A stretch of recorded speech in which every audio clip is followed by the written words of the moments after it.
విద్యా వ్యవస్థలో సమూల మార్పులు తెచ్చేందుకు ప్రభుత్వం కృషి చేస్తోందని మంత్రి లోకేష్ వెల్లడించారు. ఆ దిశగా ఇప్పటికే అడుగులు వేస్తోందన్నారు. తల్లికి వందనం లక్ష్యం కేవలం ఆర్థిక సాయమే కాదని, తల్లిని గురువును గౌరవించాలనే సదుద్దేశం ఇందులో దాగి ఉందన్నారు.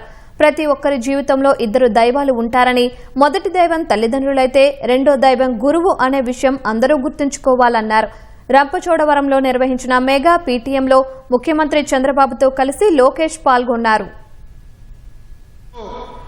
కొడుకైనా కూతురైనా మొదటిసారి పాఠశాలలకు వెళ్ళినప్పుడు ఒక పక్కన ఆనందం ఉంటుంది, ఇంకో పక్కన ఆందోళన కూడా ఉంటుంది. మనందరికీ ఒకటి ఉంటుంది, నా బిడ్డ బాగా చదవాలి, దేశానికి ప్రయోజకులుగా మారాలన్న కోరిక మనందరి గుండెల్లో ఉంటుంది.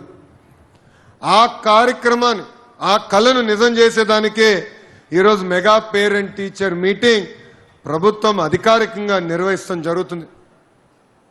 ఇక్కడనే కాదు, 43,000 పాఠశాలల్లో లక్షలాది మంది తల్లిదండ్రులు, పిల్లలు, ఉపాధ్యాయులు కలిసికట్టుగా కూర్చుని మన పిల్లలు ఎక్కడ చదువుతున్నారు, ఏం చదువుతున్నారు, రాబోయే రోజుల్లో ఏం సాధించాలనుకుంటున్నారో చర్చించడానికే ఒక అద్భుతమైన వేదిక ఈ మెగా పేరెంట్ టీచర్ మీటింగ్.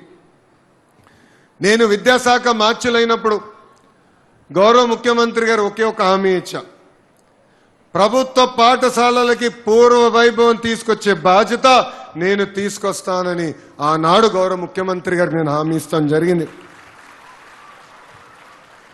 దాంట్లో భాగంగా ఈరోజు మనం రెండో అడుగు వేస్తున్నాం. ఈ ప్రయాణం కేవలం ఒక లోకేష్ వల్లనే సాధ్యం కాదు. తల్లిదండ్రులు, విద్యార్థులు, ఇంకో పక్కన మాకున్న అద్భుతమైన ఉపాధ్యాయులు, ముగ్గురు అనుసంధానం అవుతేనే నేను ఏ మార్పు అయితే ప్రభుత్వ పాఠశాలలో సాధించాలనుకున్నానో, తీసుకురావాలనుకున్నానో అది నేను చేయగలుగుతాను. ఇక్కడున్న పిల్లలందరినీ ఒక చిన్న ప్రశ్న అడగాలనుకుంటున్నా. రెడీనా? దేవుడిని ఎంతమంది చూశారు?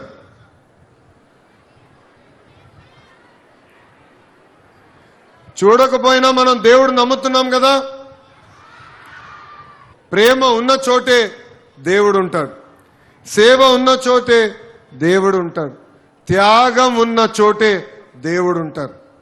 ఇక్కడున్న పిల్లలందరూ విషయం గుర్తుపెట్టుకోవాలి, మన జీవిత ప్రయాణంలో ఇద్దరు దేవుళ్ళు ఉన్నారు.